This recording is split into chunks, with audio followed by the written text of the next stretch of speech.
Me too.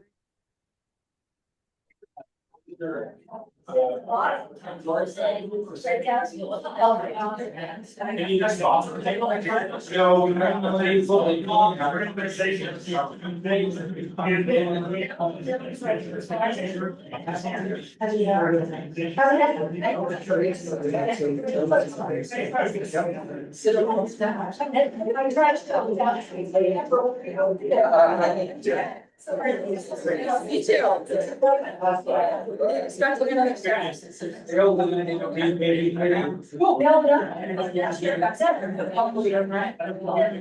someone's sitting in here. Yes, okay, that's got it. There it is. Extra chair.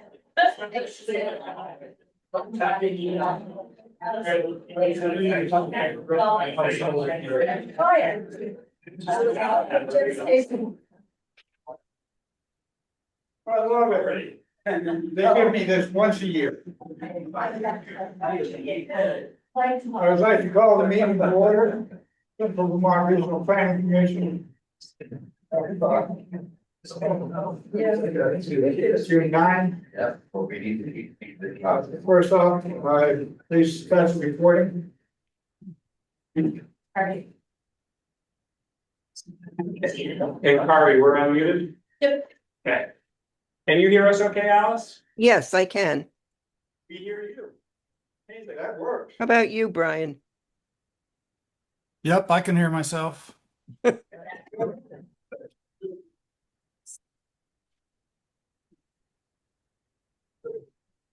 Recording in progress. Barb is recording going. Yeah, okay. Oh, okay. I did it. Brian, I'm here. You said. From me. No. Okay. Can we have a roll call, please? Certainly. Identify yourself. And by count, raise your hand because a lot of people don't recognize us without the little square boxes. That are labeled.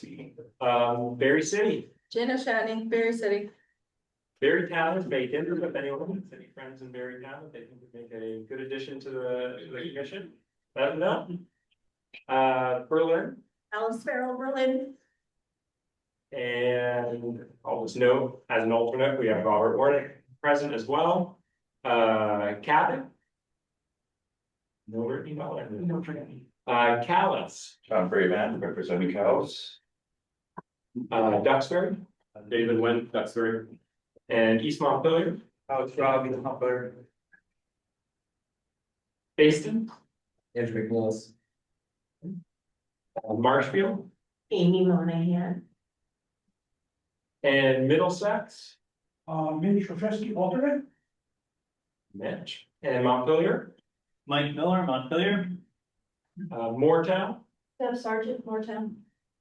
Northfield, Royal Delegate, Northfield. and Orange, Lake Catania, Orange. and Plainfield. Nope, all of them. Roxbury, Jerry Domingo, Roxbury. Waitsfield, Alice Peel, talking head from Waitsfield. Warren, Jim Crafts, Warren. Washington, Peter Kirby, Washington. Waterbury, Ben Greasy, Waterbury. Williamstown, we expect Richard Turner to arrive a little late. And Woodbury, Michael will not be able to make it tonight. And Worcester. Excellent. Before we get into the adjustments to the agenda, I would like staff to identify themselves. If you have some new staff here, and obviously some new commissioners. So, I really don't care who starts, who goes first.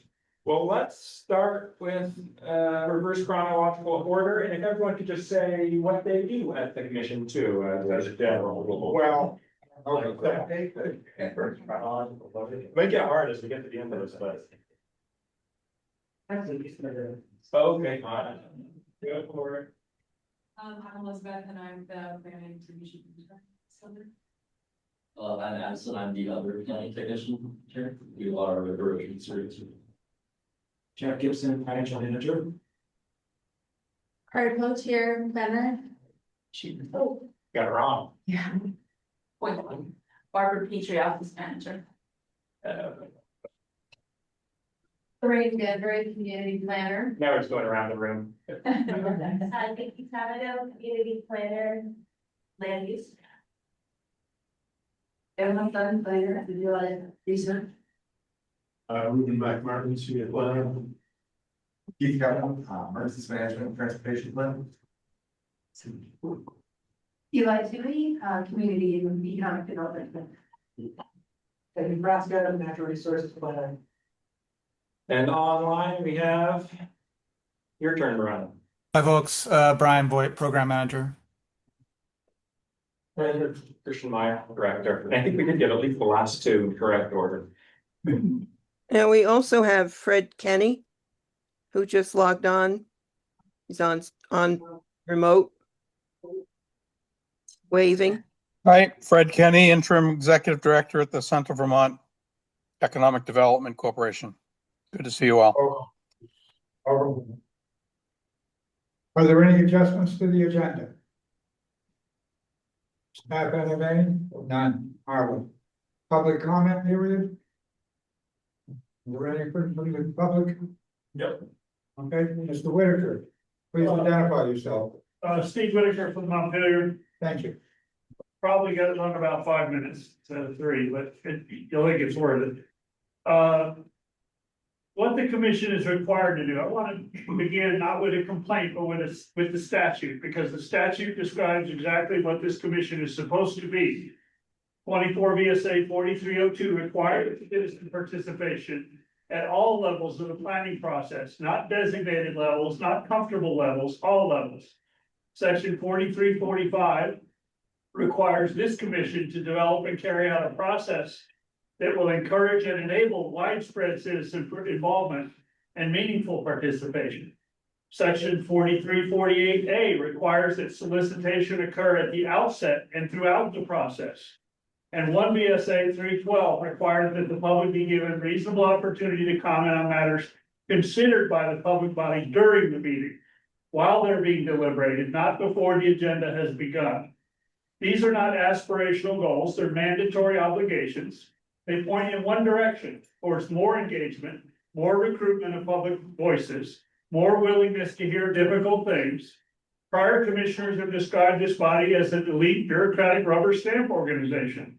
The critique did not come from me. The statute was written precisely because public bodies left to themselves drift in exactly that direction. This commission is not too far gone to change course, but the direction of travel right now is wrong. The code of conduct adopted on May 12th restricts public comment to the opening of meetings before any agenda item has been presented or contextualized by staff or the presenter. The rule doesn't regulate the right to comment on matters being considered. It ensures that comments occur before any matters are considered. The right is not regulated, it's replaced with its empty form. Beyond its incompatibility with open meeting law, the code has no legal authority. It was adopted by simple majority at a single meeting. 24 VSA 4345B requires that binding RPC governance instruments be adopted with 30 days advance written notice to every municipal legislative body in the region, a public hearing, a 67% supermajority vote, and a 35-day window during which a single member municipality can veto the measure. None of these requirements were met. If this commission wishes to formalize restrictions on public participation, 4345B is the only lawful mechanism, and under that mechanism, a single town can stop it. The current code of conduct is a dead end. The path forward is not tighter procedural machinery, it's broader engagement that the statute actually requires. The June 5th Brownfield Advisory Committee authorized almost $87,000 for a supplemental site investigation at Country Club Road. The committee did not see a work plan before voting. The contractor stated on the record that no work plan exists and that the figure is a budgetary placeholder. The committee voted anyway. 4 items, 4 unanimous approvals, 0 discussion on any of them. Authorizing $87,000 of public money without a work plan is a breach of fiduciary duty. The work plan is not a formality. It's the document that determines what gets sampled at what depths against what cleanup standard, and whether the investigation is scoped to address the specific exposure pathways relevant to the people who live and work on this site. Two populations bear the consequences today of inadequately scoped investigation. Turtle Island Children's Center operates on this site under a 10-year lease. Children are in regular contact with soils that have not been assessed for child contact safety. The Phase 2 environmental site assessment confirmed hexachlorotoxide, a neurotoxin, lead, arsenic, and mercury exceeding Vermont residential soil standards in other areas of the site. Whether those contaminants are present at harmful concentration in and around the children's play area is precisely what the next round of testing is supposed to determine. There's no work plan defining how that question will be asked. We do not know if those children are safe. The committee voted to keep it that way. Elderly residents are currently receiving food grown on that site through the Meals on Wheels program at the Senior Center on soils not assessed for the vegetable and fruit ingestion pathway. EPA has stated explicitly that residential cleanup standards do not address consumption of food grown on a site. A work plan scope determines whether that pathway is ever characterized. The committee approved the budget without knowing whether it would be. The meeting itself compounded the problem. It started late because a quorum depended upon Board Chair Carby participating. He was 15 minutes late arriving because he was still driving. His first act upon being confirmed into the quorum was to invoke the code of conduct to block public comment on the item under discussion. To her credit, the advisory committee chair, Janet Shatney, overruled him correctly, stating that the committee was on the agenda item. After comments were heard, a committee member said, "This is overwhelming at best," close quote. Then all in favor, motion carries, no discussion, done. That's not governance. The regional plan's homeless gap. 2026 regional plan cites a point in time count, which is a fraction of the unhoused population. The plan itself acknowledged that the homeless persons frequently don't seek assistance and are not counted in the census. The actual number of unsheltered people in this region is in the many hundreds. The housing targets the commission is required to set under 24 VSA 4348 expressly include eliminating homelessness. That's written into the methodology underlying the targets. Yet the regional plan provides no strategy for emergency shelter siting, no identification of where supportive services are concentrated, no framework for distributing responsibility for shelter capacities across member municipalities. It sets a target that includes ending homelessness while providing no actual path for achievement. The same obligation this commission used. I hear you, Peter. I'm gonna finish. I got a few more paragraphs. The same obligation this commission used to require municipal housing targets, specific sites, cost financing mechanisms should apply to the emergency shelter component of these targets. Right now, it does not. The gap belongs to this commission to close. What's at stake? The commission's approval of the Montpelier City plan is currently before the Vermont Supreme Court. I won't go into the details here. I'll say that the procedural vulnerabilities of that approval are documented and that the consequences of this commission continuing on its current path may extend further than any single proceeding. The 2026 regional plan adoption is a separate process. Its integrity depends on the integrity of what feeds into it. The statute was written for this moment. All levels enable throughout. These words describe an institution that recruits public engagement rather than containing it, that treats the resident who attends every meeting, reads every packet, and asks the hard question as the planning process working as the legislature intended. Children whose soil contact safety is uncharacterized, seniors eating food from unassessed gardens, many hundreds of unsheltered neighbors counted by methodology that misses most of them. These are not abstractions. These are the people this commission exists to serve.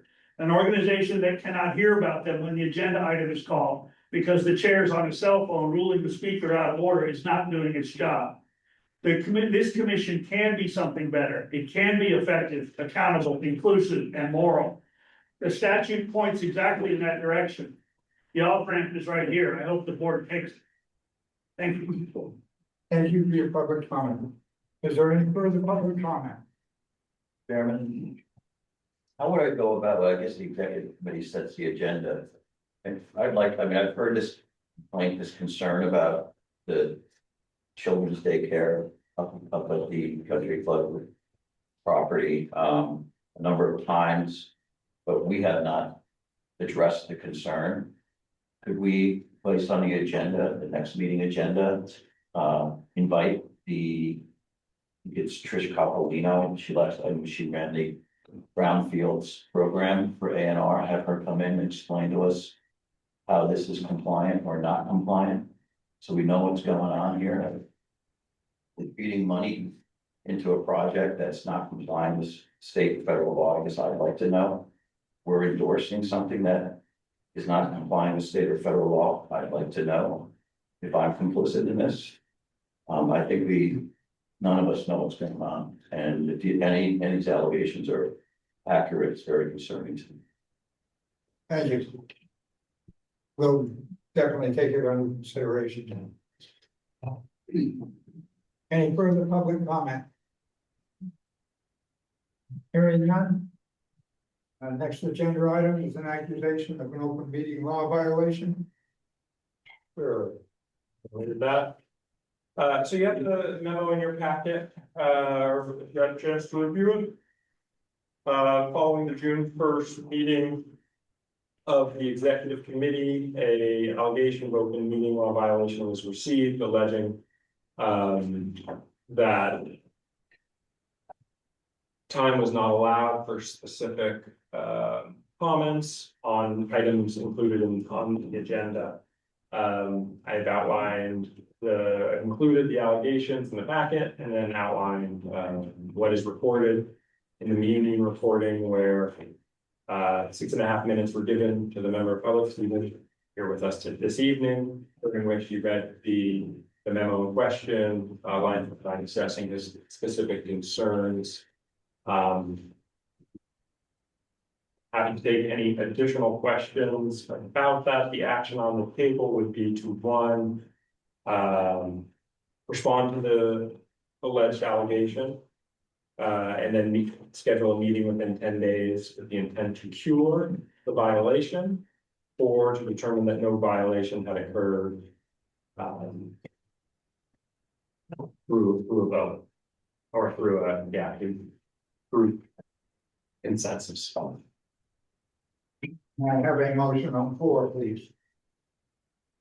I make a motion that there was no violation. Gary, meanwhile. Second. I'll second. Yeah. Can I make a comment in here? I'd like to see Now the, it's on and seconded.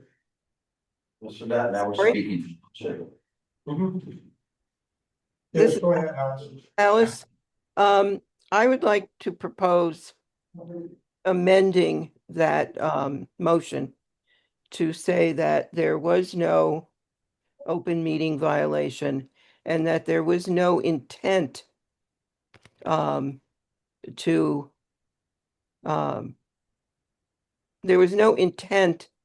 to create any kind of environment that would cause an open meeting violation. And the intent is not in our code of conduct that we have created and published.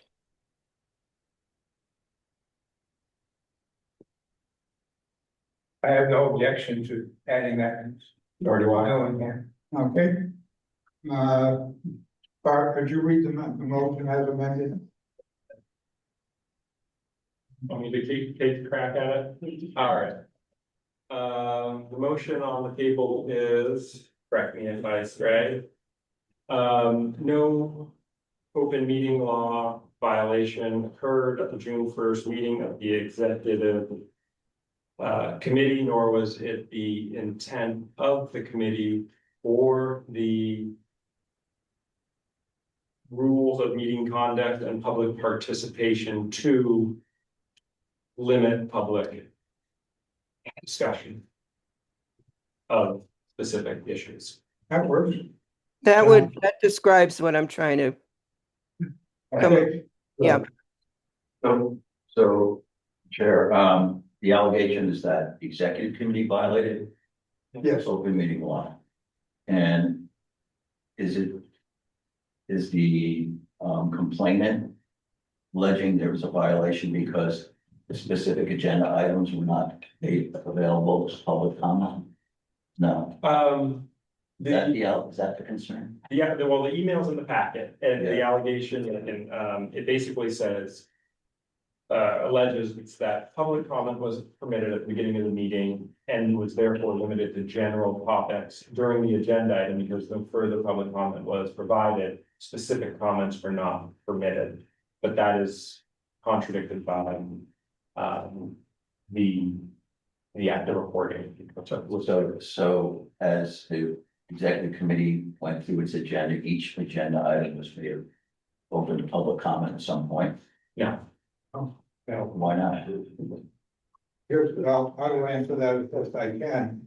The code of conduct and public participation policy of this commission, which was passed several months ago, allows for public comment with a limit of 3 minutes, which can be added to by the chair.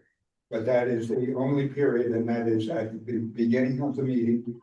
And so that is what was allowed in the executive committee meeting of June 1. Well, that's problematic because then the public cannot participate and comment on policy as it's developing.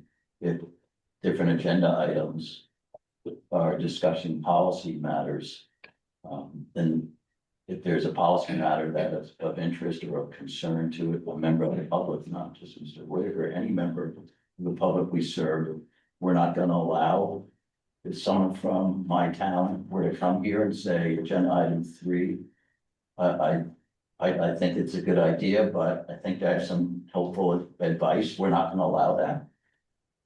Tomorrow, people I represent in my town speaking. Is that the policy? This is why I added, I have a request to add the item of intent of what was the intent of the Code of Conduct Committee.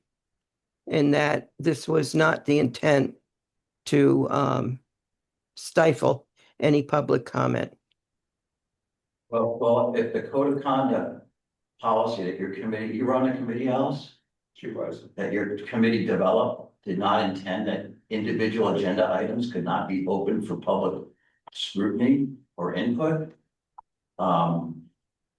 Then we're operating in conflict with your understanding, like based on what the chair just said. Mr. Chair, And that's concerning. if I may. Yes, well, I was part of the code of conduct and public participation meeting, that drafted the document that was approved as well.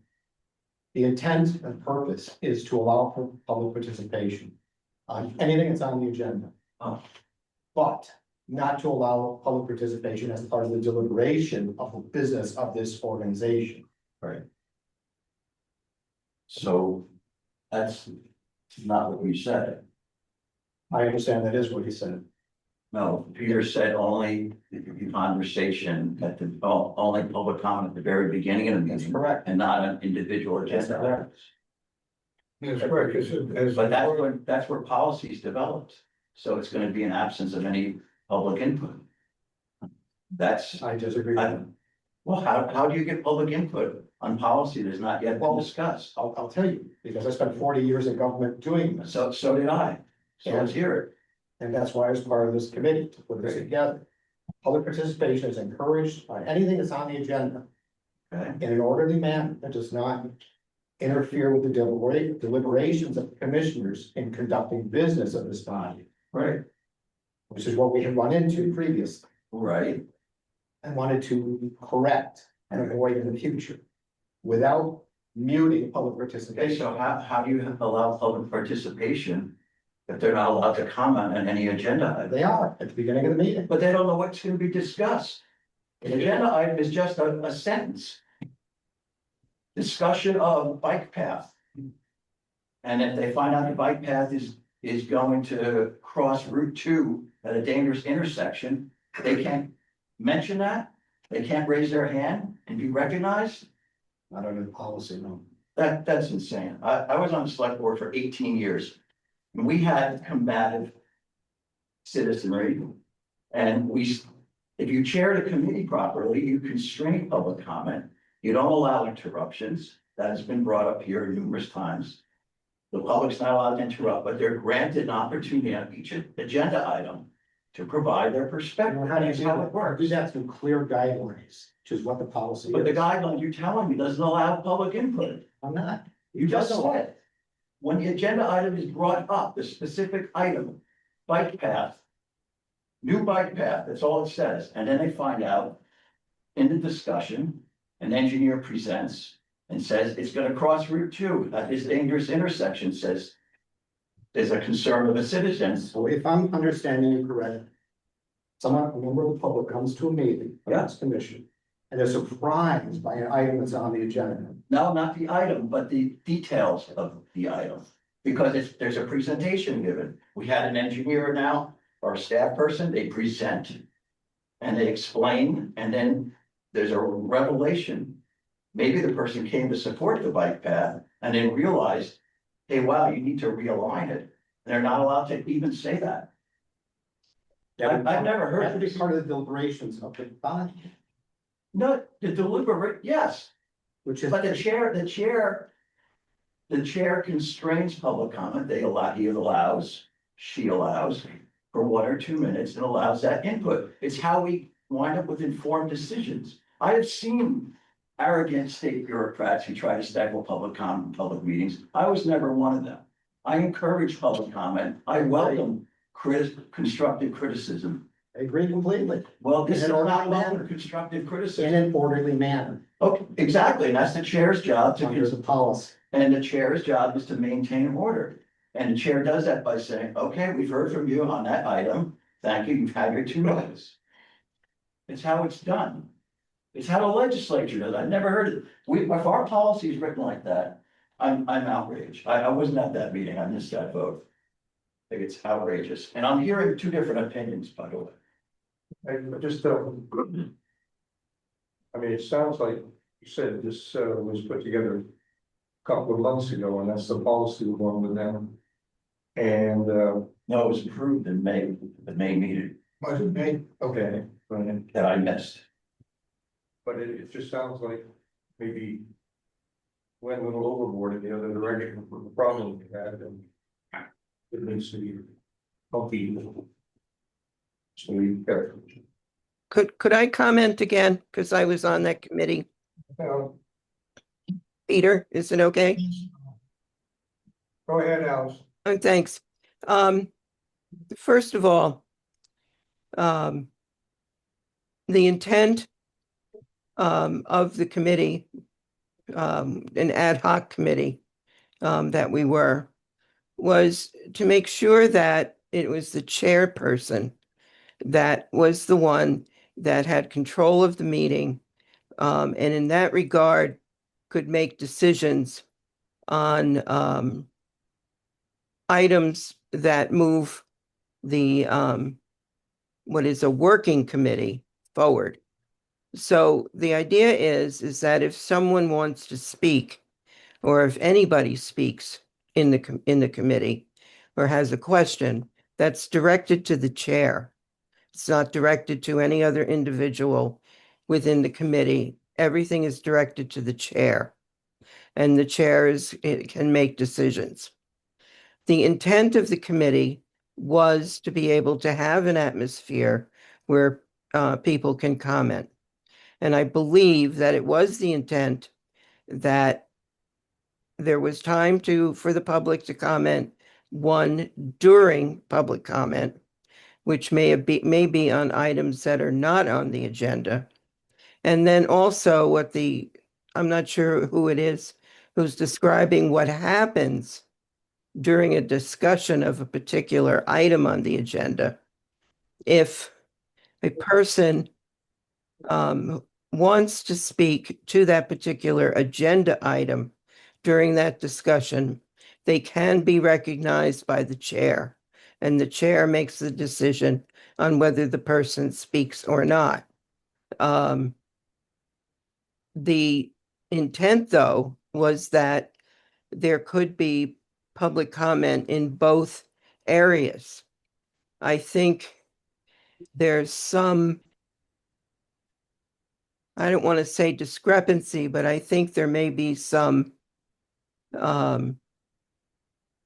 completeness and translation into the written document that may need to be reviewed to reflect the intent of what I just said and make it clearer to the Board of Commissioners to approve this particular code of conduct and make it clearer to anyone that comes to participate. Yes, Jerry. I think, right now, are we discussing the open meeting law violation, or are we discussing the code of conduct? Let's be clear, what we are discussing right now, we should be discussing the open meeting law, that's the item on the floor. Well, it's related to whether the policy that is utilized to cause. The policy, I was chair of the subcommittee. Okay. And we follow state guidelines. There are guidelines we follow. And they allow, if you read what's on the agenda, the bottom of the agenda, this is meetings are not open discussions, they're not debates. They are workings of the board. If you have a discussion that you want to bring up as a private citizen, you can talk to your commissioner. You can write us a letter. But you don't get to participate in every discussion, regardless of who you are. So, I mean, that's how we look at it. These are not debates. This is a working, a board. Discussion goes between the commission members. Well, Not the public, but you can disagree. Well, let me explain to you. That's how we develop. Okay. If you want to bring up the code of conduct, that's a different issue. Well, no, because the alleged violation implicates the code of conduct. Well, That's why I'm bringing it up. that could be a court case or a discussion. No, it's before. Not today. I'm gonna speak, Jerry, and you can speak. Well, I have the floor, so I'm sorry. Go ahead. Yeah, and I'll yield back. But that's it, we developed the code of conduct based on state guidelines. And these are not open debates for the general public, this is a discussion among the board, the commissioners. It's a meeting of the board of commissioners, it's not a public meeting. Per se. That's not true. It's an absolute. Well, the public meeting in that we all get to think the public is invited. It's not like a town meeting where you get to vote on every issue. If that's it. No, and that's not what we're saying. It's not a debate, it's not a argument, it's not allowing a person to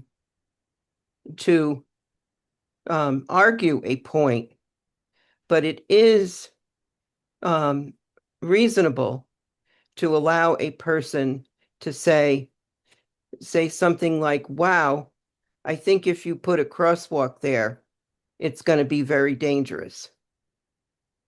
Then there you just make that comment, and that's what the person coming in asking to comment does. It doesn't become a debate, it just becomes a comment for the record. As it stands at this point, Mr. Chairman. as it stands at this point, we are discussing the violation of the open meeting law. The policy that was passed and approved by this commission in May, not March, I thought it was March, states exactly and precisely that you will be allowed the 3 minutes with extra time with the discretion of the chair at the beginning of the meeting. Until that policy changes, myself as chair will enforce that policy. If we change the policy, then I will enforce whatever new policy comes in. But by enforcing the policy that was passed by this commission, there is no violation of the open meeting law. The policies void conflict. That's exactly why. Yes, You know the floor. I do. How many people here know who Jim Condos is? Raise your hand. The rest of you don't. What was that question? Who knows who Jim Condos is? I know who you know. Jim Condos used to be Secretary of State of Vermont for a number of elected terms. It was brought to his attention while Secretary of State that some select boards in this state were purposefully not placing items on the agenda that citizens by petition requested be placed on the agenda. Now, if a select board there's a little education, the select board gets a petition to put an item on the agenda, they're supposed to consider it, but at the end of the day, they can decide whether or not to put that item on the agenda. So certain select boards purposefully, despite having petitions of hundreds of citizens, purposefully did not put that item on the agenda or these items on the agenda. And it was a way they could direct their personal agenda and without having to be informed or create a record or allow the creation of a record that ran contrary possibly to their agenda, their personal agenda. Jim Condos told me this over a beer. I asked him, because he was the guy who got legislators to introduce the bill that now is law that says before every meeting, the public shall be allowed to provide public comment for some short period of time. He did that because certain select boards would not allow these agenda items to go on the agenda. But the way select board meetings work and the way every public board meeting works in this state, and I'm going to disagree, that policy is illegal the way you're doing it. The intent is, the law is that if there's an agenda item, the public has a right, not out of convenience, the public has a right to speak to that agenda item within the limits of reason. The chair's job is to constrain that comment to a reasonable period of time. And if there's 50 people that show up, and this has happened to my select board, we say, okay, look, there's so much interest on this agenda item. We got to move through our agenda. We're going to schedule a special meeting or a block of time at a future select board meeting so we can more fully hear from the people we represent. The agenda items are supposed to be spoken to by the citizens we represent. And if people make the effort to show up for these meetings, we have an obligation to allow them to speak those agenda items. So the reason in some that we have that thing in the beginning is for stuff that's not on the agenda. And that's what the law says, for the public to speak and provide comment for items not otherwise on the agenda. The implication being, if it's agenda, the public has a right to speak and the chair is obligated to recognize them within reason, not 50 people when we have to keep to our time frame. And I explained how you overcome that hurdle. But that policy is illegal. It violates the legislative intent. And I wish I was at this meeting. And I would ask Mr. Chair that this commission get educated by it. You can invite Jim Condos in, or I'll bring him down here and have him and during a public comment period speak to you guys about your error of your ways. I'm going to vote against this because I believe there's a violation of state law, and I'm outraged that this commission rubber stamped that in last month. With that was the intent. I'm outraged. Is there further comment from the board? Yeah, I would like to, we have a couple of motions on the floor. I would like to simplify them and address the issues that have been brought up here. And the first one is I would make a motion that there was not a violation of the open meeting law. And because it was not the intent to create that particular it was not the intent for that to happen at that meeting. And the second motion I want to make, That is the motion that's on the floor. right, that is the motion that's on the floor. I would like to make a second motion after we, We have to deal with one first. Mr. okay, Chair, I move the table of motion, looking for a second. Table of motion until such time we get better informed by Secretary of State. okay, well, I'll second that motion. Motion to table? Yep, we can table the first motion.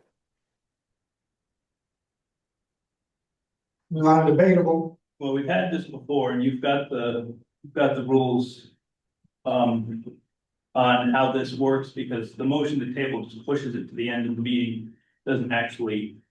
It's a different motion, which is a motion to postpone, is debatable and does get a vote. And this is a motion to table. And that's the incorrect motion. Please check. Yeah, let's look at it, because I think we can motion table to the later meeting. We'd have to address. Set up a meeting within 10 days, although we still haven't vote, so we'll have, this would be required especially. What else?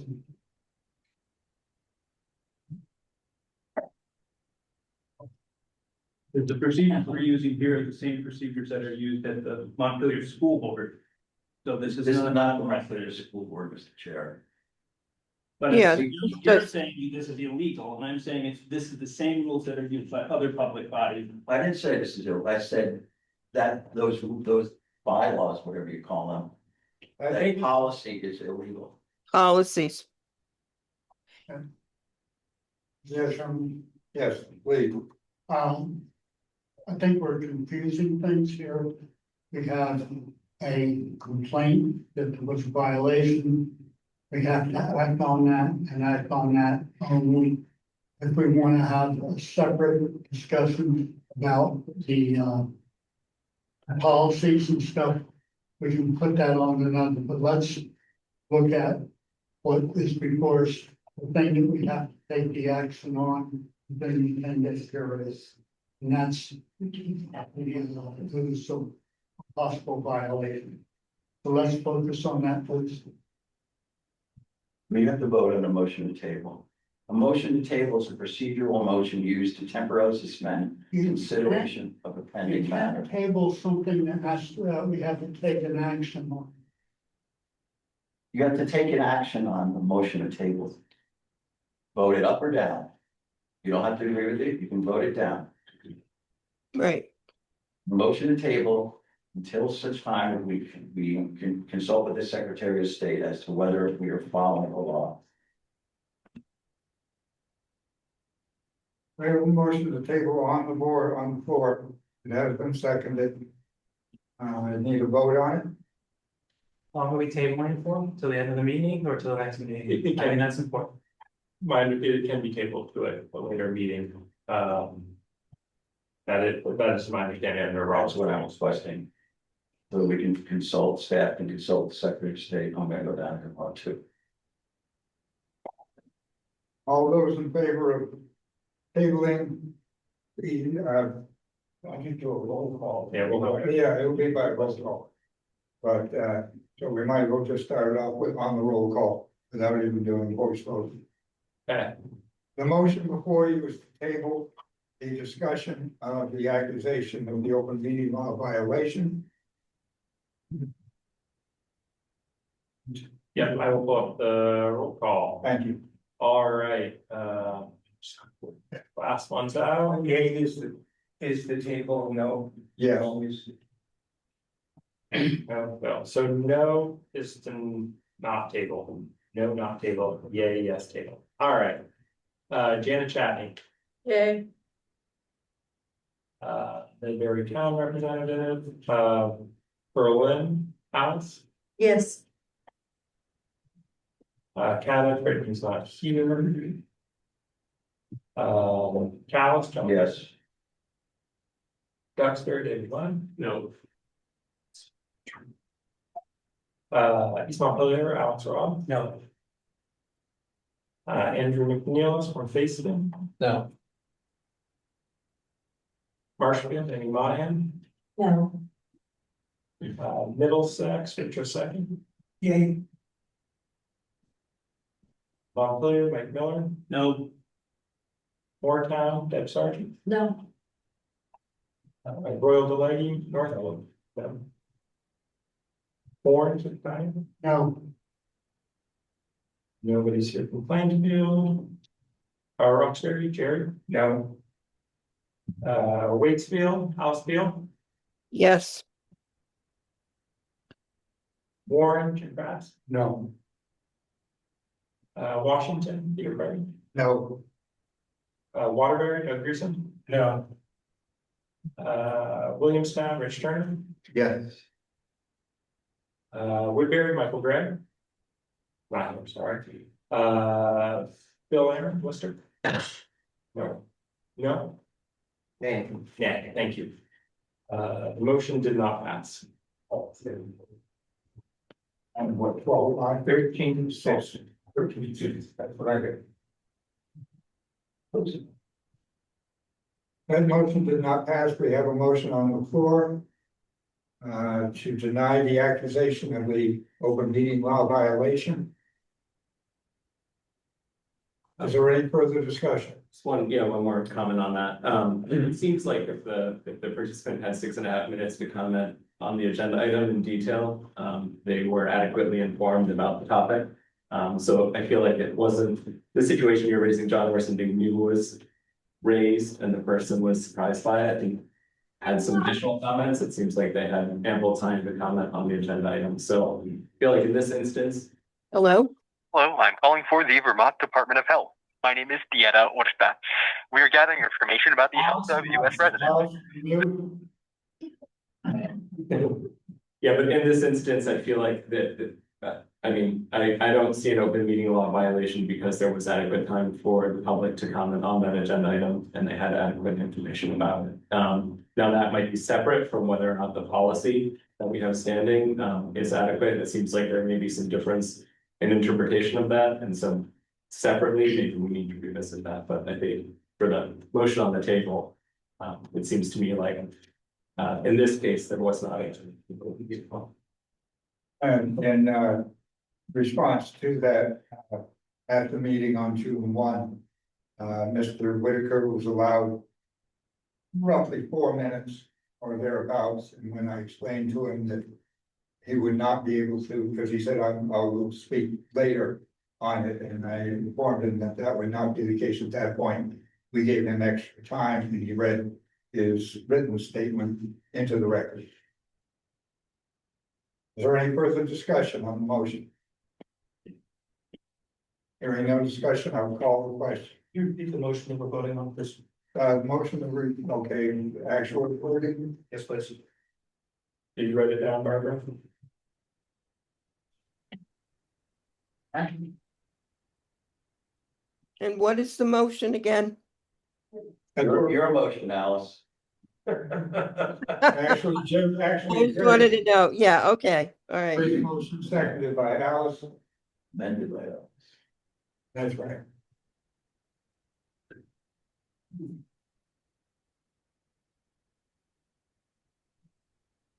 I request a roll call, Mr. Chair. Okay, we can do it all. Jerry, take notes.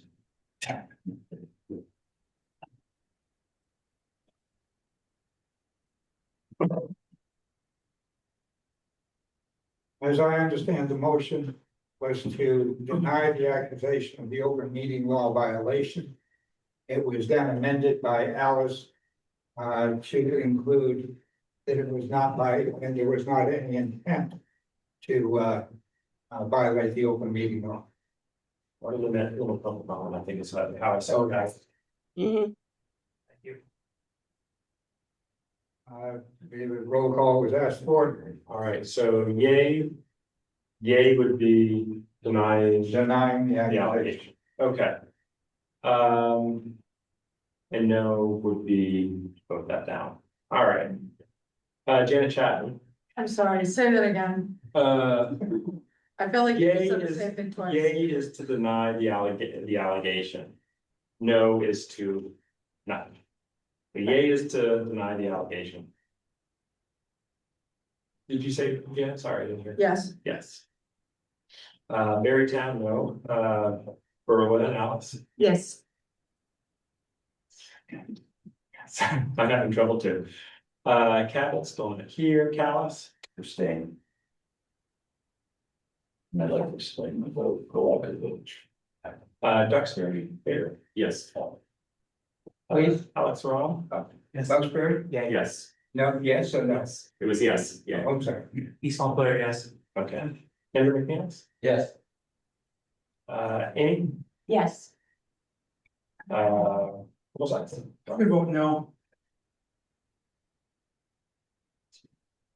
Montpelier. Yes. Moretown. Yes. Northfield. Yes. Orange. Yes, No Plainfield, Roxbury. Yes. Waitsfield, Alsfield. Yes, Jim Kraus. Yes. Peter Carter. Yes. Doug Greason. Yes. Rich Stern. Yes.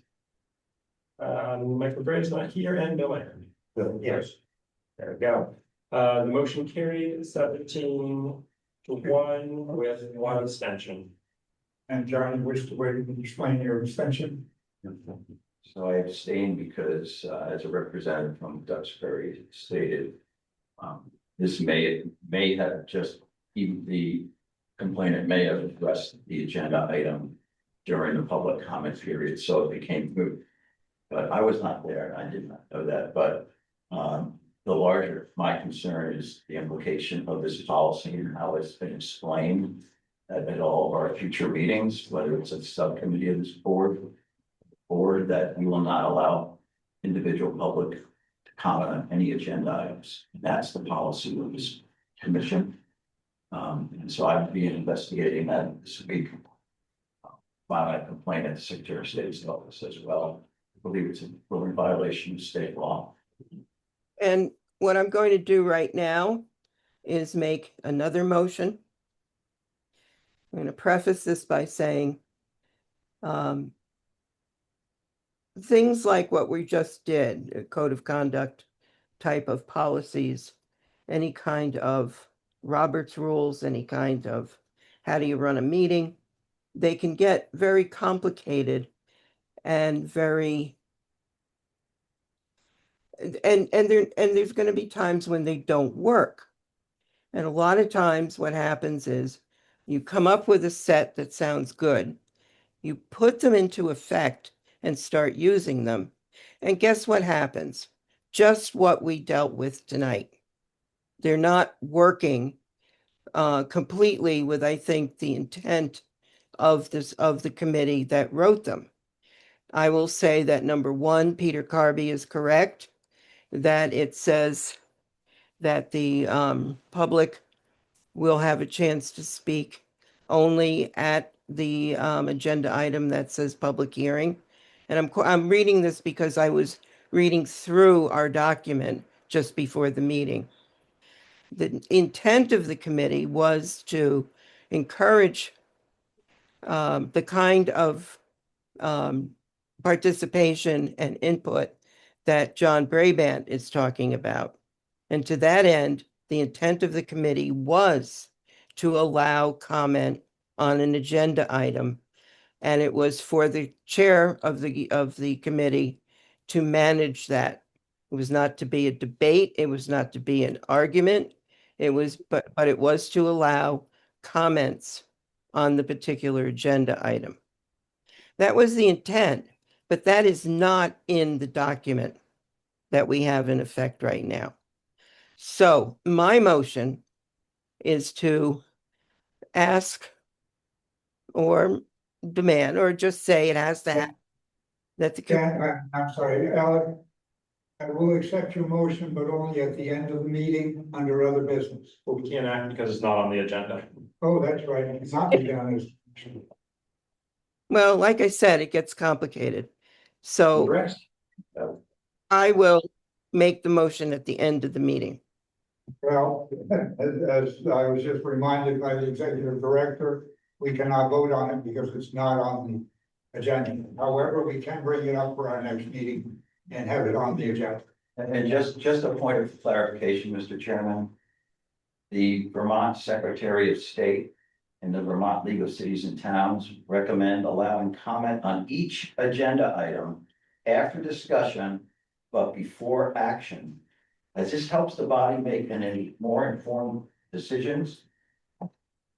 But this remains a best practice rather than a legal mandate. Yeah, you're right, John.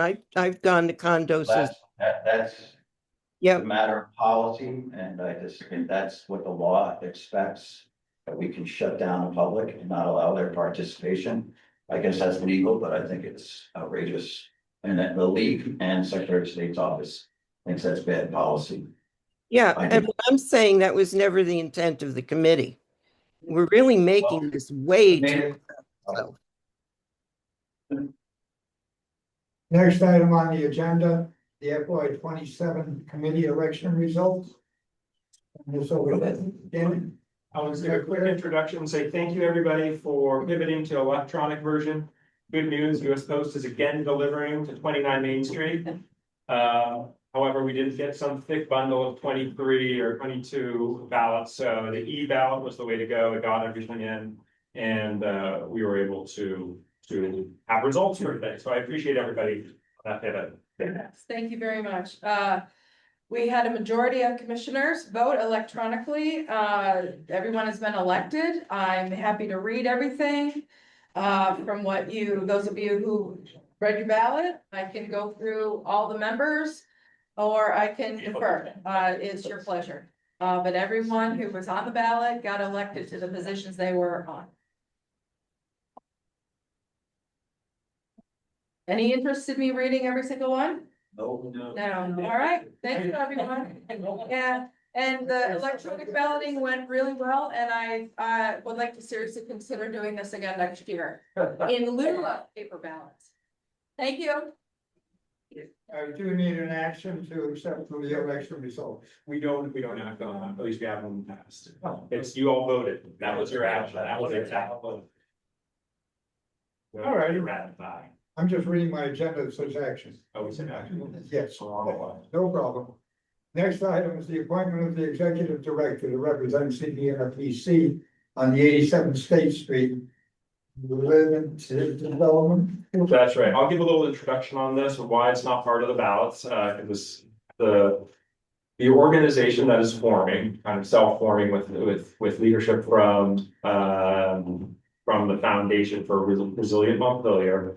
To form a local development corp, which is kind of like, it's a nonprofit, usually with a limited focus, kind of a limited purpose vehicle. And in this particular case, they're looking at the acquisition of ADE 87 State Street, which is the post office building, also known as the federal building on Main Street.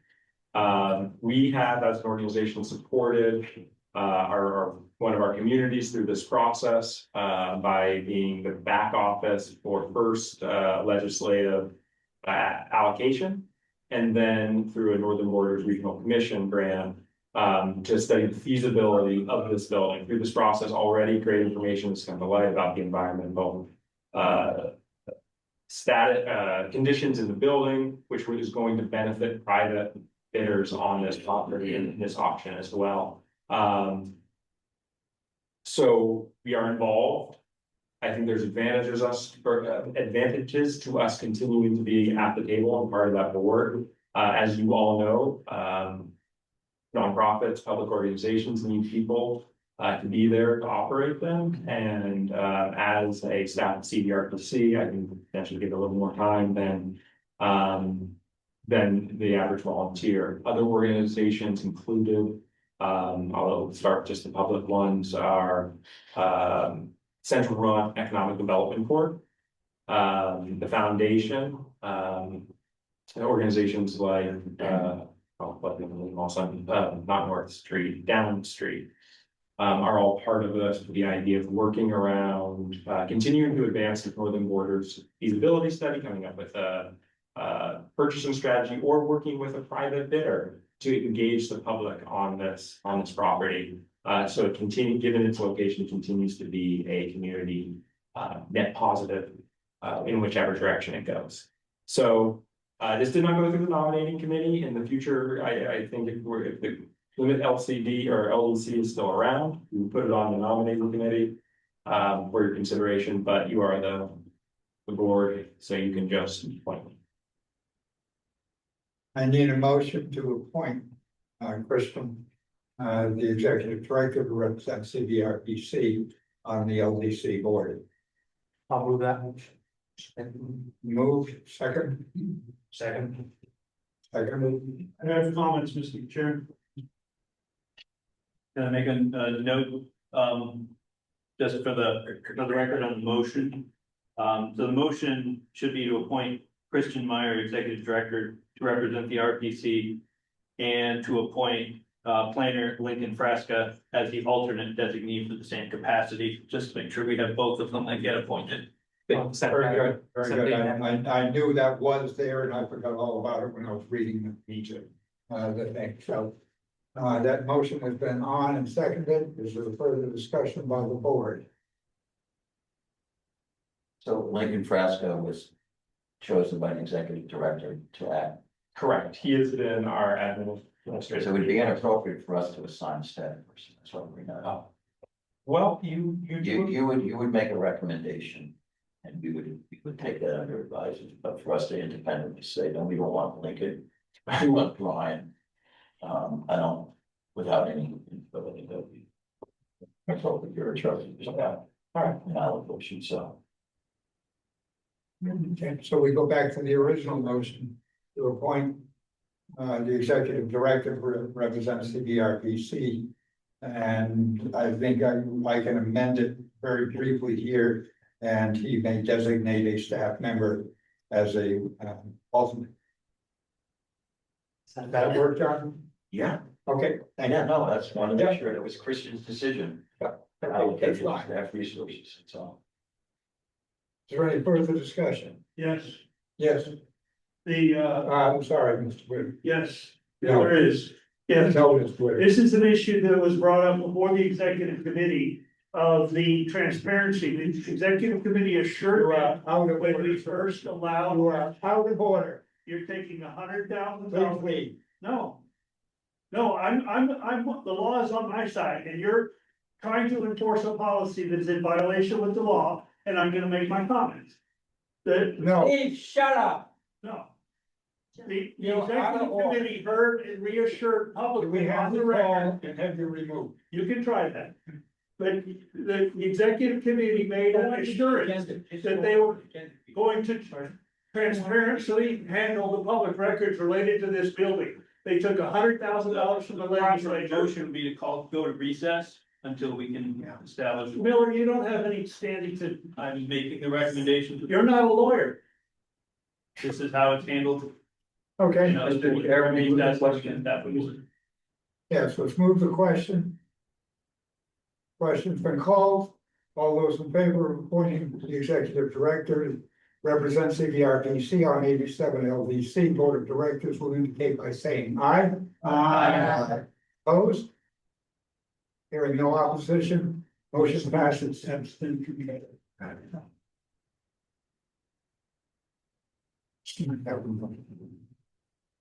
Next item on the agenda is the presentation of the regional plan update and comments received. There is some staff submission. Pre-application for land use review board. Sure, let me give got a presentation just to catch everybody up on where we are in the process, and what's next. I will give a quick introduction and then have the staff ready to hop in and discuss the various sections. First, it was requested last time we spoke about this that we could bring up and share a timeline, so I'll work through that. We'll give an overview of the draft regional plan and what it contains. We'll discuss the notable updates since the 2024 draft. And then we'll talk about the towns eligible for tier 1B status and make sure we have time for questions. So where are we in the timeline? Well, we're kicking off our public outreach process. A part of that is submitting what's called the pre-application to the land use review board, where they provide their comments on the completeness of the current draft. It's also circulated to other agencies and departments where they provide comments back to the RPC that we can consider. It'll also be submitted to the Department of Public Service as an initial consideration towards enhanced energy plan status. None of these are binding at this point. These are just comments and review for completeness by our state partners. This is the heavy lift with LURB, though. This is where they really look at our plan and say, where does it fall short of state expectations? And we'll come back with some necessary and optional comments that regional plan committee staff will work to integrate or consider as amendments to the current draft.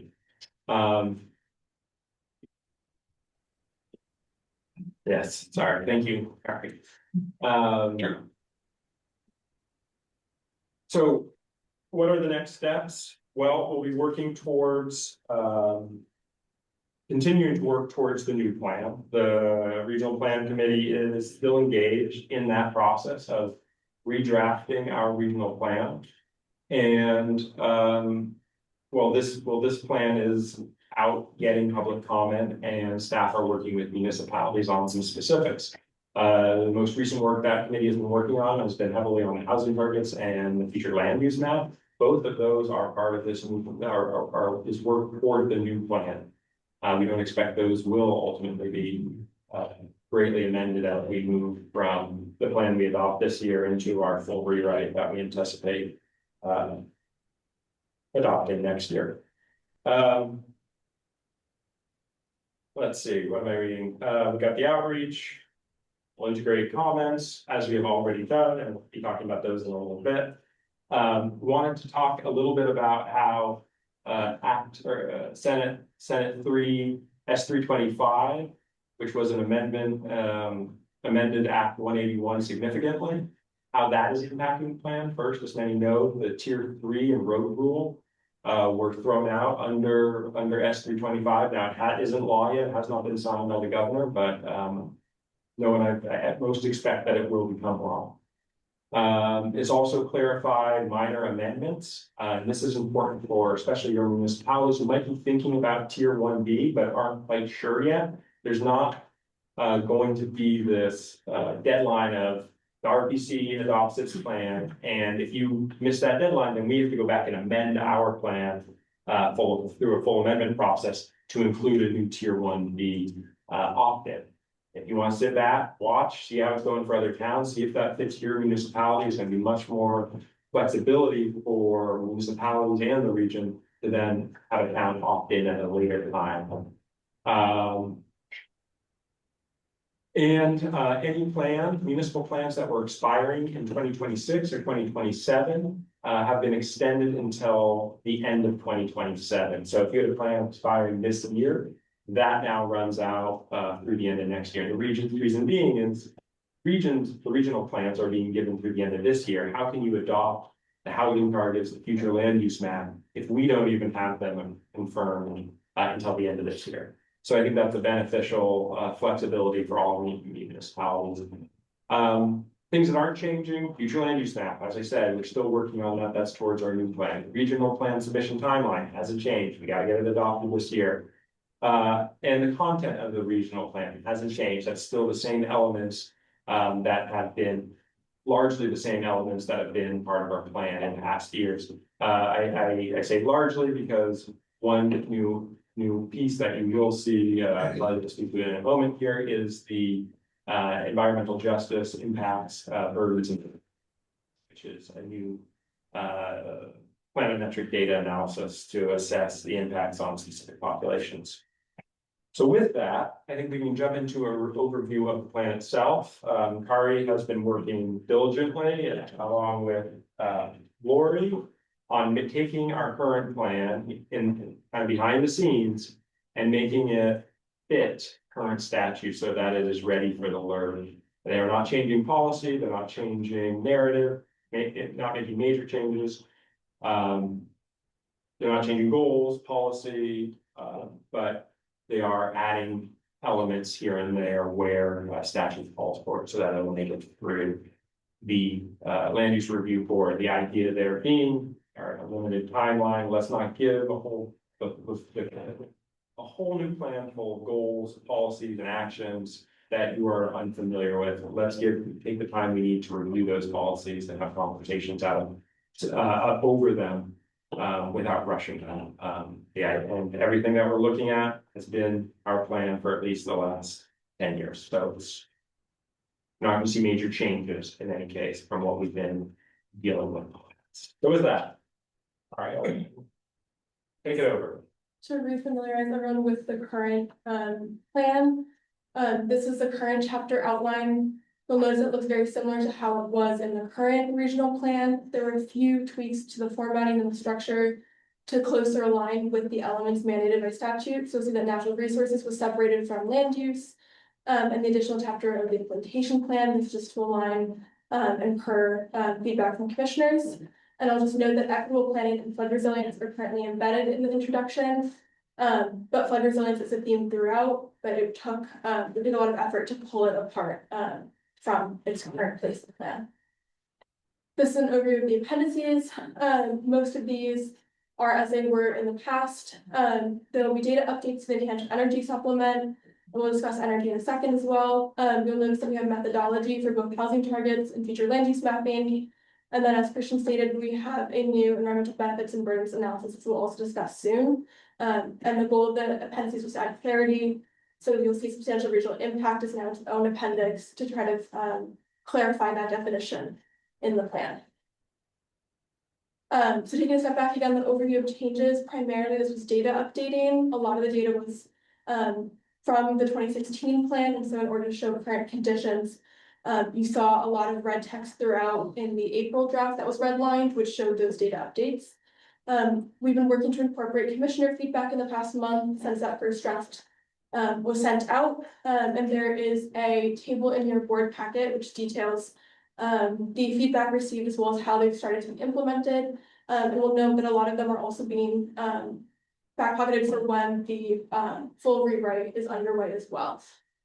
And we want to again reiterate wherever possible, and this is most of the plan, regional policy is largely unchanged. And most changes that you see are in regard to language around Act 181 or designations or things like that, which are just statutory changes. And so these four we'll talk in a little bit more detail with in terms of more notable changes. So again, EJ, energy, we wanted to clarify the changes there, and then the future land use map and housing targets. So with environmental justice, this is brought about under Act 154, passed by the legislature in 2022. This has a couple of impacts on the plan. So the EJ Act required the analysis of benefits and burdens to be incorporated into regional planning. And the way this impacted our plan is that we included an equitable planning section in the introduction, which kind of gives an overview of what environmental benefits and burdens are, as well as who might be or where there might be vulnerable populations in our community. So see the map on the left is our environmental justice focused populations. These use state definitions in that act about trying to identify where there might be populations that will require extra support as we think about things like resilience or just the plan in general. And so in that equitable planning section, which is in the introduction, you'll see a lot of new text that discusses these new definitions by the state. Under Act 154, it also mandated the state of Vermont created its own Vermont environmental justice mapping tool. That has not yet been created. They extended that deadline until 2028. So a lot of the text in the equitable planning section is using maps and indices that are publicly available now and trying to gather that information together. And then you'll see in the appendix that we do a mapping analysis where we look at the disproportionate burdens and possible distribution of benefits across the region with particular emphasis on those focused populations. I'll just note that that mapping process is still ongoing. So you'll see yellow highlighted cells in the appendix. This required GIS work, and a lot of that time for GIS was devoted to the future land use map, and that was a big push. But those numbers will be added shortly, and they won't change anything about the policy of the plan or any of the narrative as of yet. Energy, I can jump in here. Sam's not available tonight. The energy section is largely, in terms of the goals and the crosswalks, consistent with past plans, substantial changes in 2024. Took input on those areas where that 2024 plan lost some of its, lost some of the commission's goals. We brought that into the commissioner feedback process and appreciate the work that folks were willing to put into that. And then other changes are reflected due to statutorily I'm tongue-tied here. Other changes reflect statutory changes that were necessary to incorporate. Similar to the environmental justice section, this chapter still has some tables with highlighted cells where the data has yet to be input. The purpose of this is to make sure that we're using the most recent data in whatever draft goes forward. So we suspect we will, if we can't plug that data in before this goes out this week, you'll be getting comments that, hey, why don't you have data here? We fully expect that, and that's okay for this point in the process. And I think with the next one, we'll be rolling on to the future land use map. So we'll bring in Brian from our Southern office, Southern branch. Thanks. Yeah, great. Thanks, Kari. You can leave it there for just a second. Yeah, so in terms of the future land use map, we've already talked about the land use classes several times over at previous board meetings. I'm certainly happy to answer questions about those if folks have any, but for now I'll just leave this slide here in the background and really point out a couple of things. The first is those top 4 classes: the downtown center, village center, planned growth area, and village area. Those 4 classes are the only ones that are eligible for either Tier 1A or Tier 1B. And in order to take advantage of that eligibility, the municipalities need to meet certain criteria within those various land use classes related to the presence of infrastructure, multimodal transportation networks, sidewalks, like bike lanes, that kind of opportunity. And so that took a long time to really define the area for those 4. And I should take a step back really quickly to note that the way that we define these boundaries was really through a close examination of your municipal plans, your zoning bylaws, your subdivision bylaws, where applicable, with a real concentration on your future land use map and the way that you describe the future of your municipality. And then we looked at some parcel level characteristics to make sure that what we see at the parcel level also meets the objectives assigned under the Vermont Association of Planning and Development Agencies, that's VAPTA, the VAPTA methodology that you've heard me talk about in the past. So those Tier 1 eligible areas have been publicly available on a data viewer for some time. Hopefully folks have had a chance to look at that. In the intervening period since we released the Tier 1 eligible areas, we completed the mapping of those land use classes 5 through 8. And now all that information is available on that same map viewer that the Tier 1 data was made available on previously. Since the release of the map, we've met with the City of Montpelier, both City of Montpelier staff, but also last night met with their Planning Commission and Housing Committee. We have talked to the town of Northfield. I've exchanged emails with Barry Town to set up a meeting with them. And we've also talked to a collection of folks from the town of Waterbury to get their feedback. We've had limited feedback through the interactive mapping platform, but that is the interface, I will admit, is a bit clunky at this point. We've got time to make some changes to that to hopefully simplify that process for folks. And I know that at the last board meeting, I did also talk about recording a short demonstration video to help folks understand how to use that. So that's still on tap as well. And then moving forward, if your municipality wasn't mentioned in the list of folks that we've talked to, we'd certainly like to set up a time to get your feedback on the map, talk about what does and doesn't make sense, and make changes where appropriate. So with that, I'm happy to answer questions, or Christian, if you wanted to talk about anything else. No, I don't have anything to add. It's just that the meetings with the towns are super instructive. I think we're learning a little bit about Chris, and some of the trends in our comments that may come back with requests to change boundaries of some of our current land use areas, and those will be for consideration of, well, first this board of commissioners, and then ultimately, if you are in agreement, the land use review board. So I think we have an excellent map as drafted based on the methodology. I'm sure we'll receive some comments and some requests that we'll want to consider and review closely. Question.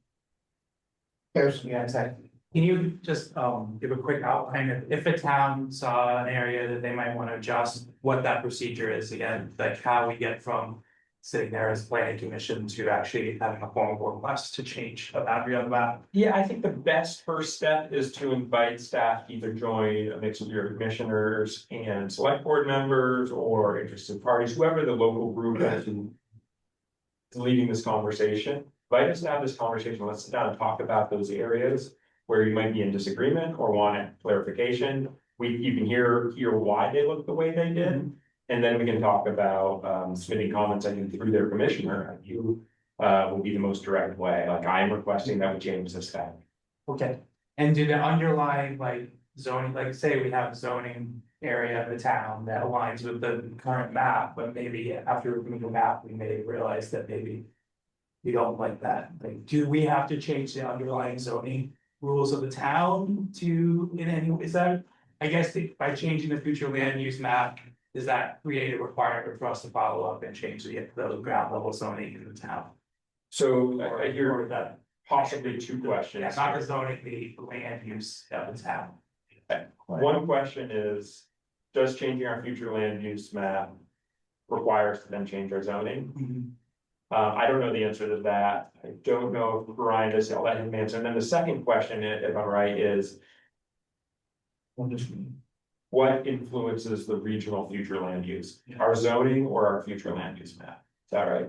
Correct, yeah, I kind of understand how the future land use map is being constructed. I guess I'm just trying to get a little bit like the interplay between our local regulations and planning work we've done and this map, and whether we would ask for a change of your map, should we do it? No. I'll let Ryan weigh on how that's been reviewed today. Sure. Thanks, Christian. So just in terms of the map development, again, maybe just a simplified analogy, just think of juggling, super simple, right? So I've got the town plan, I've got your subdivision bylaws, and I've got your zoning regulations, and I'm keeping all those up in the air. And at the same time, I've got this sort of the bowling ball with the 3 tennis balls. With the bowling ball is the VAPTA methodology. So we certainly want to hear where you would like to see changes, or you don't think the map looks the way that you think it should based on the information contained in those documents, your municipal documents. But we are limited in the changes we can make based on the VAPTA methodology. Now, if we stray from the methodology, the statewide methodology, then we also need to provide a justification for why we're doing that. And if there's not support from the municipal level documents to actually prop up that suggested deviance from the methodology, then it's unlikely that the Land Use Review Board would be supportive of that. So there's, again, just sort of multiple things at play, and wanting us to change the map from one color to another isn't necessarily enough to enable us to be able to change a portion of the map from one color to another. Okay, understand. Question. Yeah, I noticed on the regional, the the draft future land use area map, that the rural conservation district can overlay other districts. And I was curious if that's an error or if what that means when you've got it both rural general and rural conservation, or even it cuts through some village centers or village areas. I'm still cleaning that data up, but thanks for that question, because it does point to well, let me answer the first question simply. It's not an error, it's incomplete data, but there is not a circumstance where we would have two different land use classes occupying the same space on the map. So when the map when I get that cleaned up, that won't be the case. Now, with the village centers or with any of those core four land use classifications, a lot of those are based off of, or at least they originate with, existing state designated areas. So think about, and try not to confuse, your state designated village center with number 2 on the list that you see here, village center tier 1A and 1B eligible. There's a lot of overlap, but they're not necessarily the same thing. If you have a state designated area in your municipality, all of that area goes into one of these tier 1 eligible classes. So again, depending on the characteristics, the water, sewer, good soils, zoning and subdivision, et cetera, et cetera. So even if the river corridor or special flood hazard area overlays that existing designated area, it goes into a tier 1 eligible area. Where you see that, and you've seen some overlap in all likelihood, is where the river corridors overlap areas outside of the state designated area, but are being considered for inclusion in one of these tier 1 eligible locations. And it might just be easier, if it's all right, Mr. Chair, if I could just take over the screen for 1 minute and show a graphic, because I'm saying a lot of words and it's probably not making a lot of sense.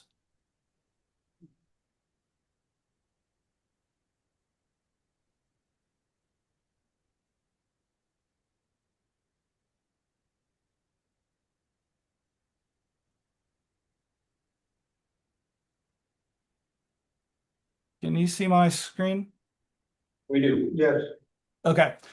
So here we are in Worcester, and just really quickly, I'm going to turn on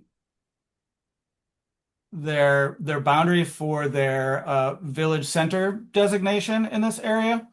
And so you see that sort of that green dotted pattern there with the white background. That's the extent of the boundary of their state designated village center. So under the old state designation program, Worcester went through this application process and arrived at this boundary, and it was approved by the state.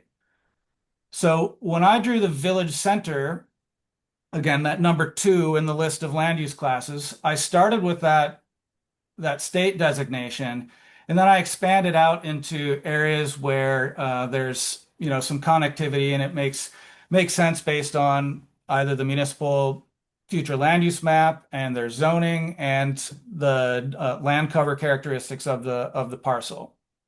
Now, up here to the sort of the north, and then northwest, and on the northeast side, you see that the red looks a little bit different, and that is where the rural conservation and the village center currently overlap. And I'm going to turn my state designation back on here. And so because that area is all part of the existing state designation, what I will do when I clean this data up is get rid of the rural conservation area, the part that's basically making this look a little bit darker red in this area to the northwest and all along the east side, and that will be only village center in that location. And so that's the process that I'll be going through for the rest of the communities as well. And really that hopefully is primarily only an issue in the village center areas, but of course I will be able to check region-wide to make sure that any of those overlaps get cleaned up.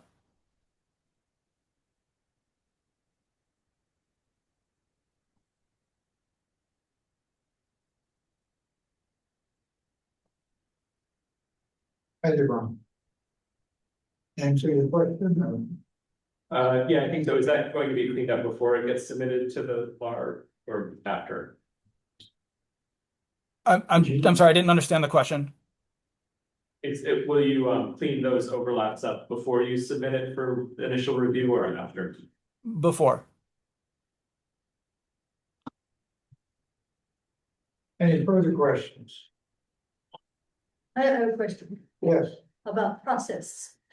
This is a draft that's being submitted to another non-governmental review board. If they make suggestions, are those suggestions mandatory that they be changed, or how will that affect what we have as commissioners and from the people that we have spoken to? How will that affect this document? Yeah, so they will provide us with both required changes and recommended amendments. We will have to address all the required ones. For example, they will request any missing data in the EJ analysis. Okay, yeah, we know that, we're on that. We'll have filled in that data well before that. Then they'll make a much longer list of recommended changes. We can choose to get into each and every one of those bullets, or we can ignore it and just say, let's integrate that into the plan, the new plan, the plan we're working on, the one we're adopting next year, and not get bogged down. Because when we go back for our final application for approval, they will approve our plan even if we don't adopt their recommended changes. They answer questions. And what if they don't approve it in the finality? Then they have to tell us why. And we have 18 months to produce a plan that they will approve. I would just say that I have some reservations about something that a group of communities of this extent has worked on and put together, and being submitted to a 5-member board that really has no representation from this area. And that's my comment. Good.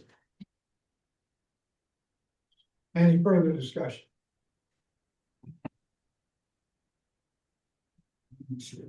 Action. Yes, I'll read it to you. Motion to direct staff to submit the draft 2026 regional plan pre-application as presented at the June 9th, 2026 meeting, the CVRPC Regional Planning Commission, to the Land Use Review Board. That's exactly what I said. I'll make the motion. Lee Catania makes the motion. I need a second. Mike Nelson. Is there any further discussion?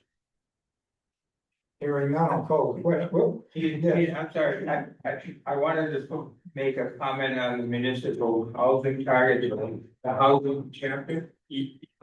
Fair point. Yeah, we didn't get to that. I thought you were gonna go We on, were, that's fine. yeah. But anyway, one of the comments I had, and like, at least acknowledge, sometimes Steve has come up with some good ideas. Should we be addressing the unhoused? Or is that part of the plan? Lori, do you want to speak to how the unhoused, our unhoused population is incorporated in this number? Sure, so the regional housing target we received from the state, and that came from the 2025 Vermont Housing Finance Agency 2025 to 2030 housing assessment. So they're the ones who set the regional and the statewide goals.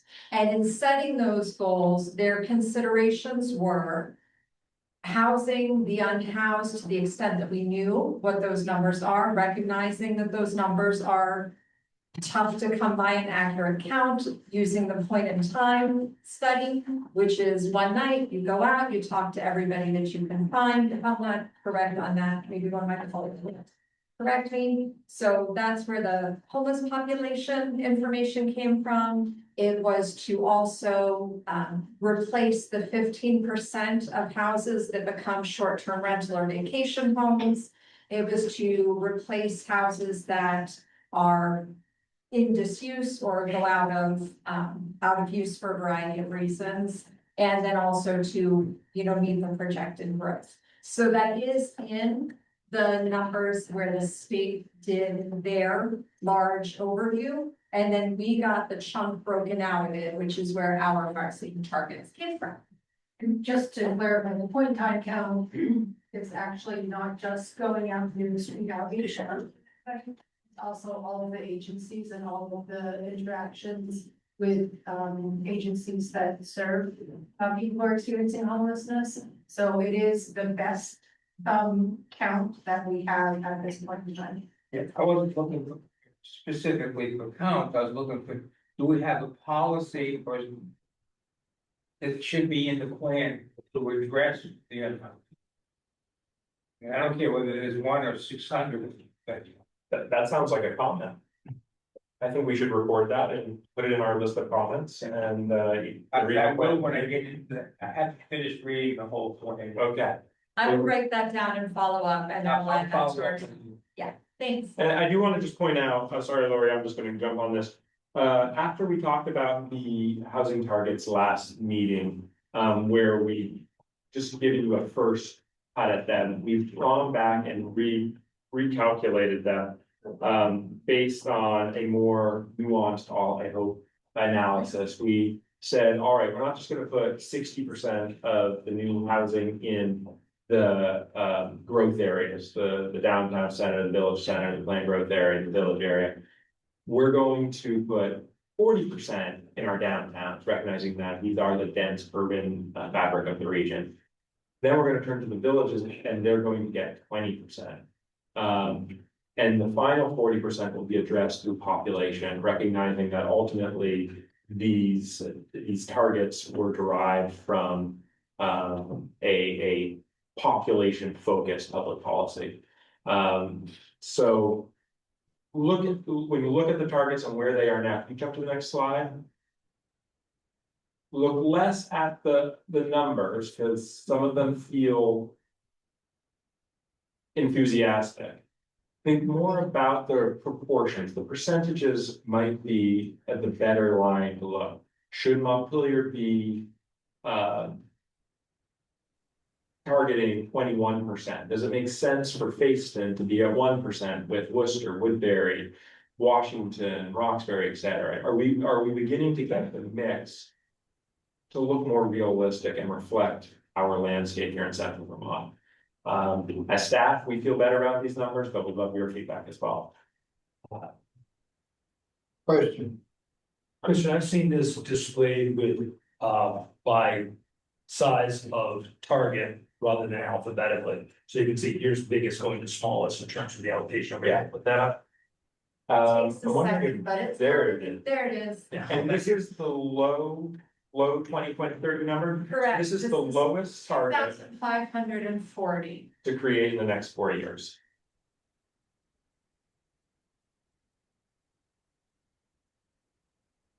Alice Peel, you have your hand up. Yeah, I just want to make a couple of comments here. One is that I know after hanging around the legislature for a couple of months this year that these numbers and the number that it all starts with, this number of 40,000, which is like the target number that everything flows down from, and how that number was arrived at. I think it will be a topic of conversation and review in the legislature this year, especially with how this affects rural communities and the burdens put on them by the housing numbers. I know I already talked about the Waitsfield numbers with Waitsfield, looking at this graph also. And Waitsfield has a very aggressive number already for housing, its own municipal housing targets. And they kind of gacked when I showed them these numbers. So keep in mind, these are still all drafts. The other thing is the committee members of the Regional Plan Committee recognize the work that staff has done to really in effect give the LURB what they wanted in this pre-application, which really basically makes sure that we're addressing all of the state statutes in our regional plan. But the committee itself, now that it's going to move ahead and start working on the new regional plan, is committed to making it a better document. We get a lot of comments about readability and the current plan being very overwritten. They want something that's more readable for the average person in the district. So I just wanted to make those two comments about what the committee members are working on. And the further, yes, Janet? Yeah, I just want to make sure I understand this. So representing Berry City, this says, 347 additional housing units by what year? 2030. 2030. And how did we come up with this? Because I've worked in Berry City for almost 15 years now. We don't have that kind of real estate that's gonna support that many more dwelling units. So fast forward to the LURB says, okay, statistically, this all works. And we don't get to 100 additional units, right? This is a typical plan, right? With aspirational goals, and if we don't meet them, there's no penalty, correct? There are no penalties. There's nothing we as Regional Planning Commission can do to come to Berry and force you to change your zoning. We can't force you to dedicate town budget to building, housing, or infrastructure. We can't even force you to request having your plan approved by us. That is all local decisions. Internally, we're talking about towards benchmarks. This is public policy. Let's pick the number. And we're gonna do our plan. These are not planning numbers. These are part of the public policy. We're gonna do our part to make sure municipalities have the tools they need to achieve their zoning goals. Right. We have tried to pull housing out of there, and we're building new apartment buildings and ADUs all the time. I just feel like that is unobtainable, and I hope that there's no, oh my God, we didn't get to this, just like the energy goals. Yep. None of us are gonna meet, right? I worry about the future. I don't know what word I'm struggling with. Not even repercussions, but when reality sets in, right? We'd love to see more housing in our urban compacted centers, but if it's not available, it's not available. And Berry City is a great example of a town that's hemmed in by steep slopes and a big river, right? You don't have a lot of growth area or availability. And that is taken into account to some degree in these numbers. And again, when you look at the percentages, even though Berry's our biggest municipality, we're giving you 14% of the new housing, where Montpelier was expanding out to new planned growth areas that are essentially adjacent to their current core. And they have a little more room to grow. Now they're sweeping up 21%. So they're third largest municipality. Jim? Yes. And I'm in agreement with Janet's point, and while it's not a mandate, it's an expectation. It's a aspiration, and Barry's being set up for failure. At least among people who are following this, are the civic leaders, are the planning commissioners? Is Janet gonna be questioned in terms of her integrity and her lack of engagement on this and lack of follow through and not achieving these goals? You know, if there's a goal that you save the Barry Opera House from falling over and falls over, and yet that's a goal stated by the city council, I think there'd be hell to pay. My concern is, and these are state demands basically placed on the region, right? It's not that we come up with these numbers, according to these forms are correct. There's nothing we can do that would be reliable. We just get to figure out how they're disaggregated. Yeah. Each very standard. I share Janet's concern. It's, they can do better than every community in our region and still fail according to these metrics. I think it's bad. Alice Beal, you have another comment? Yeah, also keep in mind that all of these numbers and this 40,000 number and the graph that they were built upon, which was, oh my gosh, we're going to need more and more because the population is going to go up and et cetera, et cetera. And keep in mind that it started at a set look at what the construction would cost and consider the increase, I mean, the incredible increase in construction costs to try and even achieve these numbers was never factored into reasonable numbers for the municipalities. Thank you, Alice.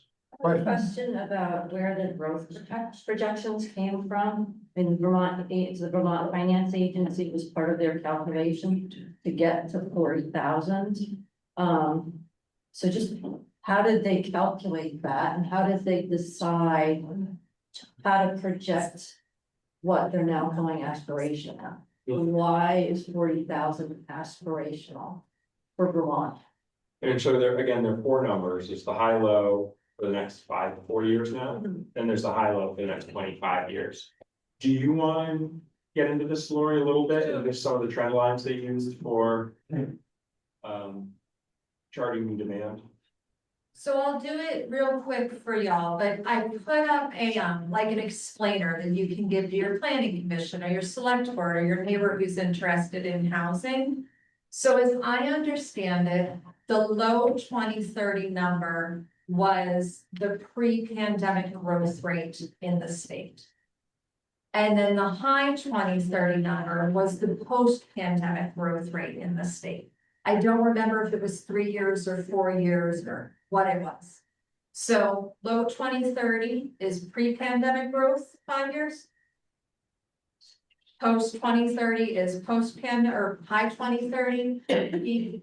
Low 2050 was, I don't remember where low 2050 came from, but high 2050 is the one that seems to really look out there because that's the growth rate from 1950 to 2025, just continuing off into the future.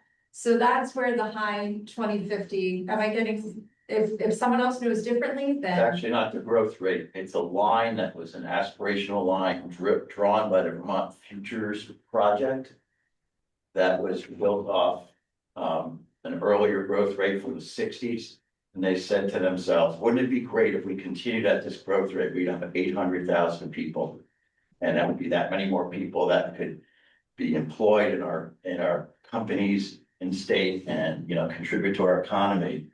And so they convinced the legislature to adopt that line, which has not tracked with the actual data at all. And I sent an article around to folks on our regional plan committee the other day.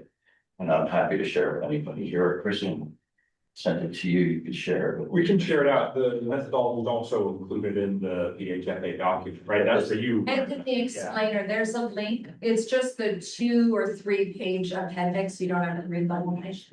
I see another commissioner has his hand up and Mike. Oh, there we are, Mike. I didn't see you, sorry. Yeah, so looking at the 5-year numbers can be, it can be a lot more difficult.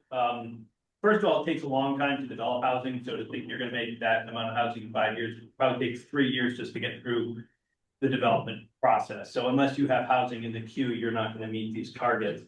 But the other thing to look, if you look carefully, you'll also notice that a lot of your 25-year housing targets, your 2050 numbers, are front-loaded into the first 5 years. So if you look at, I'll just mention Montpelier, we've got 529 for our low number. The low number for the 2050 is 1,600. So that's 3 times more. housing units, even though it's 5 times more time. So I think what the factor is they look at the front and say, what is, in the first 5 years, we gotta take care of our deficiencies that are in the system.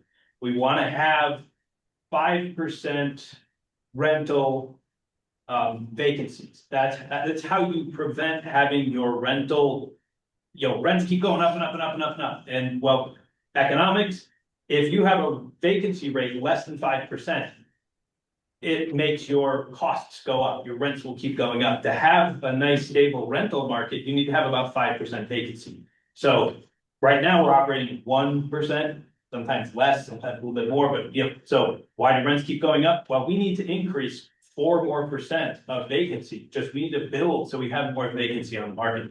That's all built into here. We have homeless, build them into here. So those are all, I believe how this is, those are all front loaded.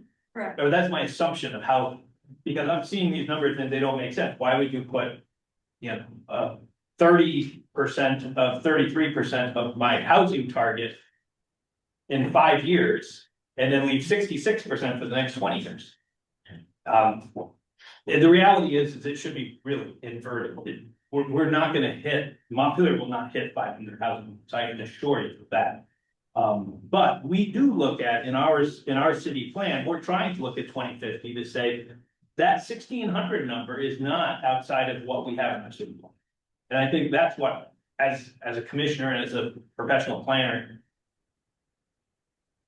don't look at the short number, look at the 2050 number.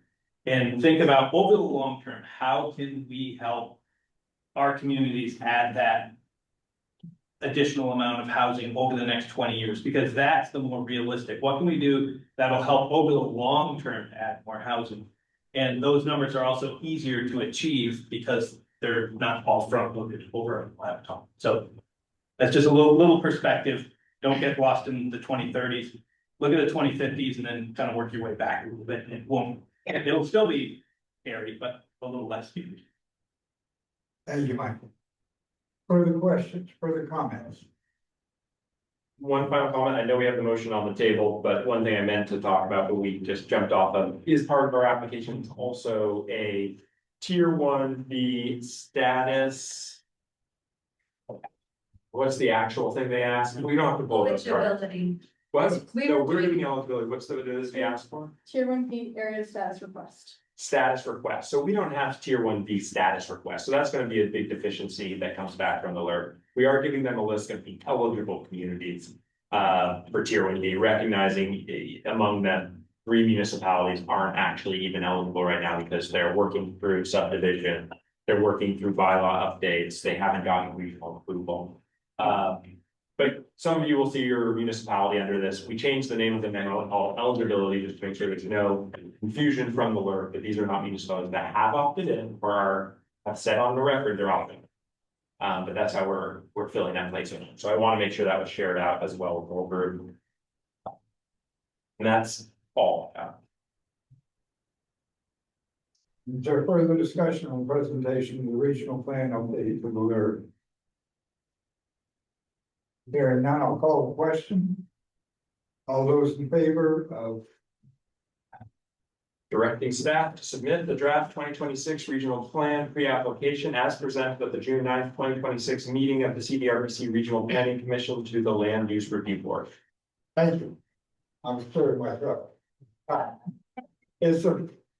So moved.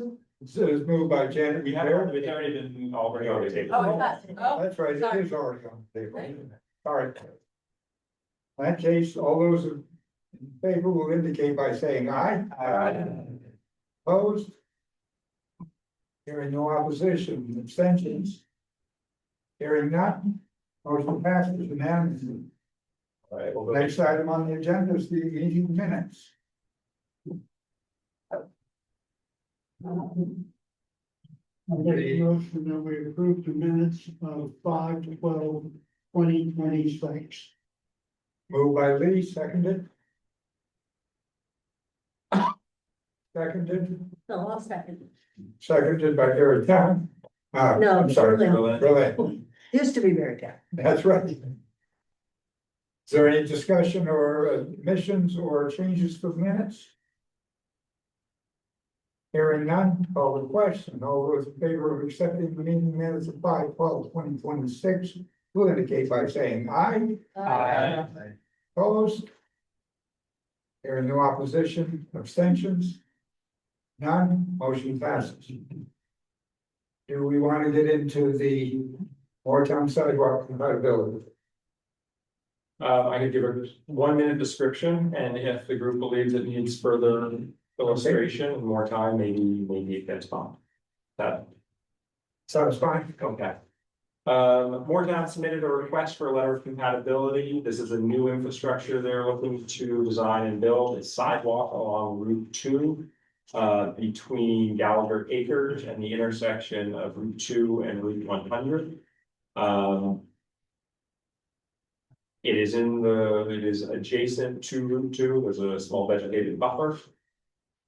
Designs have not been made yet. That's part of the grant application. It does not impact any wetlands or what else do we need? Flood hazard areas. We worked with sort of the rough layout we have, alignment we have from the request. With this limited information, was very limited presentation, would this board be willing to consider authorizing staff to draft that letter as included in, or submit that letter as included in your packet? Make the motion. Jerry makes the motion to give Moretown sidewalk compatibility letter. Is it seconded? I'll second it. It is seconded. Is there any discussion? Hearing none, I'll call the question. All those in favor of issuing a Moretown sidewalk compatibility letter will indicate by saying aye. Aye. Opposed? Hearing none, abstentions? Hearing none, motion passes. Thank you. Committee and staff reports for May are all in the packet. Is there any discussion on those? If not, I will need a motion to accept them. Make the motion to accept. Lee Cattaneo moves, seconded. I'll second. Seconded by Berlin. Any questions or comments? Hearing none. All those in favor will indicate by saying aye. Aye. Aye. Opposed? Abstentions? Hearing none. Motion passes. Commissioner Roundtable. What's happening in your town? Nothing. Okay. Well, yeah, there was a discussion at our select board last night. Just because they're working on a housing element. And just they have a video set up to evaluating moving housing options for residents. And AUDs came up. And you see that as select board sees it as probably the most available option. It's most readily available, but still it's costly. It's septic being the most costly component. Because you add bedrooms to a house, the septic system by state law is to have a septic licensed septic designer evaluate the existing system for whether it's able to handle additional flows. If not, then design a new system or an existing system. So there was discussion about what we can do to help move that along, and they talked about maybe some kind of a fund might be set up in our community that would be made available to folks who could apply under the criteria, review criteria are established. So anyway, just putting that out there that you want to get more housing. ADUs is a kind of low hanging fruit, but it's still costly. And if we had a way to fund them or a system of funding of the septic system improvements that are required, that would help us move further in the direction that we're seeking. Can I say something? So we're having these conversations with a lot of towns. And I would suggest that we need to involve the funds, as something that could be sustainable. I know Waterbury has done what's called, it's similar to the Beacon program, the water home improvement program. And we've been talking with their planning commission about how we can make that sustainable. And so there's a lot of really great information out there on revolving loan funds. Get seed money for a revolving loan fund, how you can then, how to evolve to fund future projects. I know the state has done that for years for water supply, wastewater. Plant, so yeah, that's a good idea. Very good. Anything further? If not, I'm gonna accept the motion to adjourn. Motion to adjourn. Daniel, motion. I'll second. There's a second. Thank you, from Montpelier. All in favor, indicate by saying aye. Aye. Opposed? Abstentions? Please. Motion passes. Thank you all very much for your time. All right. Entertaining. Then I'll send you.